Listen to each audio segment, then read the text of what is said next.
안녕하세요. 모터그래프 김한용 기자입니다. 오늘 만나보는 차는 볼보 V40 크로스컨트리입니다. 볼보 V40만 해도 사실 생소한 분들이 많으실 텐데요. 사실 볼보 V40은 볼보의 최근 이미지를 이끄는 아주 핫한 그런 해치백입니다.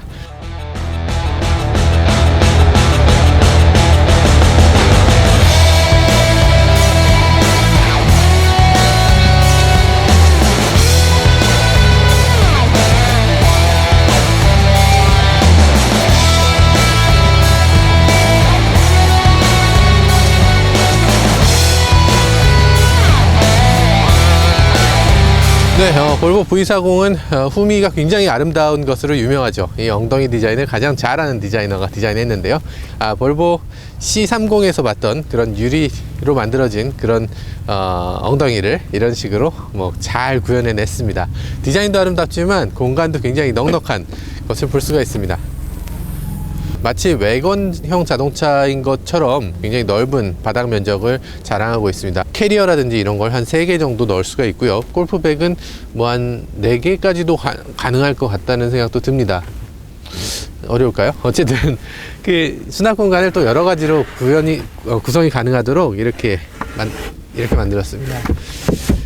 짐 중에는 넘어지면 안 되는 짐들이 많죠. 예를 들면 쇼핑백이라든지 비닐 주머니라든지 그런 경우에 이렇게 세워놓고 이렇게 쇼핑백 거리에 이렇게 비닐 주머니를 세울 수 있도록 이렇게 만들어져 있습니다. 스페어 타이어 대신에 스페어 타이어 타이어 수리 키트를 이렇게 마련하고 있습니다. 공간이 더 넓어진 어떤 반대급부 같은 거라고 할 수 있죠. 짐이 제동을 했을 때 앞으로 쏠리는 경우가 생길 수가 있어요. 그렇기 때문에 그 사이를 막아주는 그물입니다. 이런 그물이 볼보의 모든 차에 이렇게 기본적으로 제공되고 있습니다. 해치백에는 기본적으로 제공되고 있는데 볼보가 안전을 얼마나 중시하는지를 이런 옵션을 봐도 알 수 있을 것 같습니다.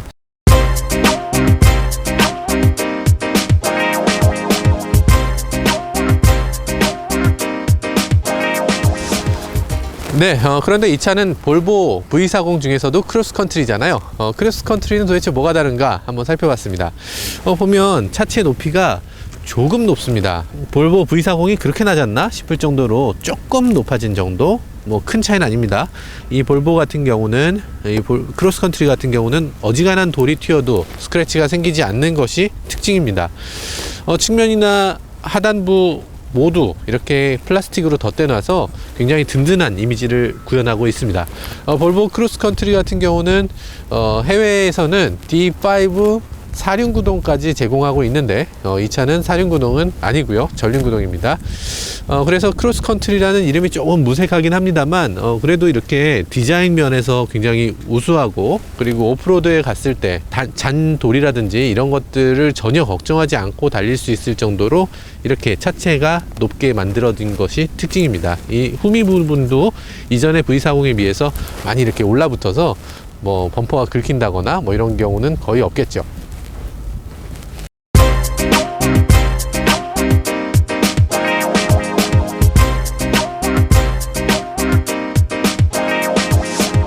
네, 이건 물론 옵션이긴 합니다. 근데 여기에 이렇게 레일이 마련되어 있고, 그리고 거기에 이제 옵션으로 이렇게 여러 가지 캐리어를 장착할 수 있도록 되어 있는 거죠. 스키 캐리어든지 자전거 캐리어라든지 이런 것들을 올릴 수 있는데, 그 중에 이번에는 짐을 올릴 수 있는 캐리어를 이렇게 만들어 놨네요.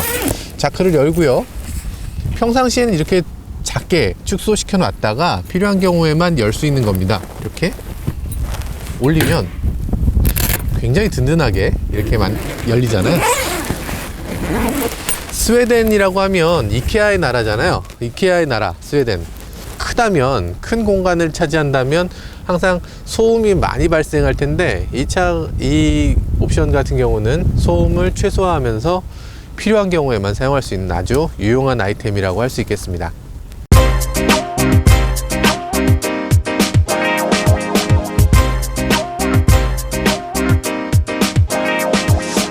네, 지금 머리 공간은 충분하다고 할 수는 없는 공간이고요.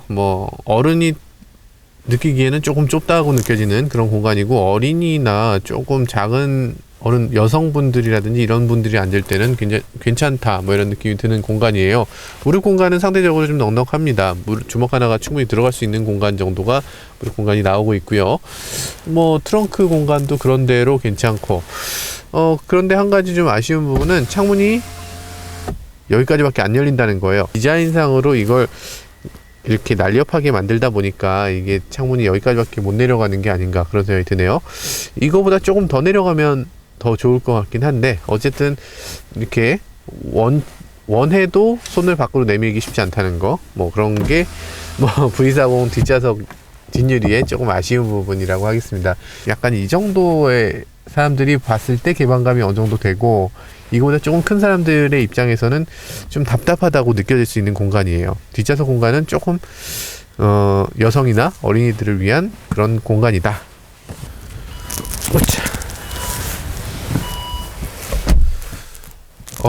이게 크로스컨트리다 보니까 조금 디자인이 다릅니다. 뭐 여러 가지가 날렵했던 실내 디자인이 조금 이렇게 두툼해진 부분이 있네요. 그리고 이제 이 부분은 구리색으로 이렇게 만들어져 있어서 조금 더 좀 신뢰감이 더 가는 스타일이고, 시트도 뭐 이런 부분을 굉장히 고급스럽게, 그리고 크로스컨트리에 걸맞게 이렇게 세팅을 해서 국내 들여왔네요. 그리고 시트의 어떤 형상, 뭐 이런 데에 수납 공간을 만들어 넣는 것, 뭐 이런 식의 뭐 수납 공간이 곳곳에 있는 것들, 뭐 이런 것들을 보면 정말 잘 만들어졌다는 생각이 들고, 오디오라든지 이런 것의 성능도 정말 뛰어납니다. 스웨덴 회사, 스칸디나비아 반도의 회사라는 것이 이 볼보에서 정말 아주 중요한 역할을 하고 있죠.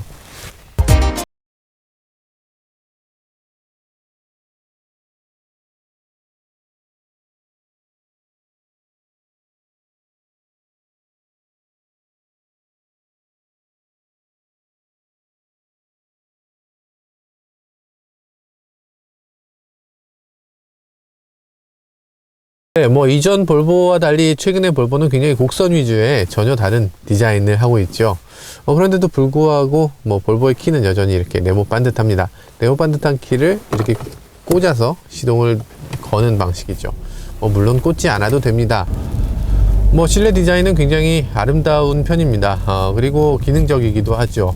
여러 가지 기능들이 아주 손에 닿기 쉬운 곳에 다 마련되어 있고요. 이 메뉴를 이렇게 눌러서 이 계기판의 디자인까지 바꿀 수가 있습니다. 지금은 스포티한 디자인이지만 스포티한 디자인이 마음에 들지 않는다, 그럼 뭐 엘레강스한 디자인으로 계기판을 또 바꿀 수가 있죠. 뭐 OK 버튼을 눌러서 테마, 그리고 뭐 엘레강스, 이게 과연 엘레강스한 건가 뭐 이런 느낌 들긴 하지만, 어쨌든 엘레강스 디자인, 에코 디자인 이런 식으로 바꿀 수가 있어요. 에코 디자인으로 바꾸게 되면 많은 부분이 달라지는데, 에코 가이드가 이렇게 작동됩니다. 여기 자동 주차 어시스트 기능도 있어요. 그래서 누르고 오른편에 주차 공간이 있나 보고 스톱해라, 스톱하라고 하죠. 그리고 나서 후진을 넣어라. 알겠어, 후진 넣을게. 그러면 이렇게 후진을 합니다. 그러고 나면 핸들을 자기가 이렇게 돌려요. 아주 놀라운 기능이죠.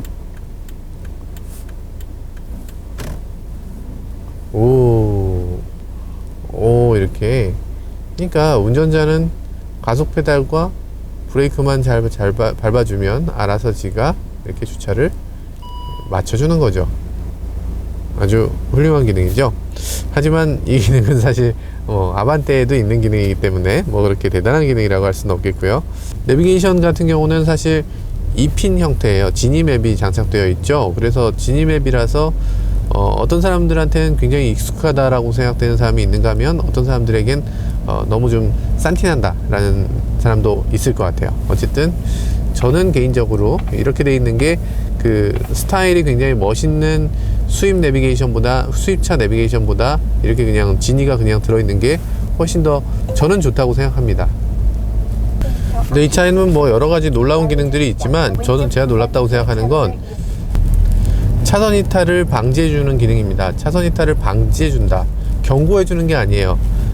방지해주는 거죠. 차선을 지킬 수 있게 지원을 해주는데, 그러다 보니까 그 계기에 양쪽에 이렇게 차선 그림이 나오고, 이 차선이 인식이 되면, 그러면 그 해당 부분 차선에 불이 들어옵니다. 양쪽의 차선을 다 인식했어. 이제 네가 핸들을 잡지 않아도 차선 안으로 들어갈 거야. 뭐 이런 기능이 작동됩니다. 이 차 가격대에서는 가장 진보한 이런 핸들 조작과 이 가장 진보한 크루즈 컨트롤을 보여주고 있습니다. 심지어는 앞차가 자동차가 아니라 자전거나 사람이 앞에 서 있어도 자동으로 멈춰서는 기능까지 이 차에는 마련되어 있는 거죠.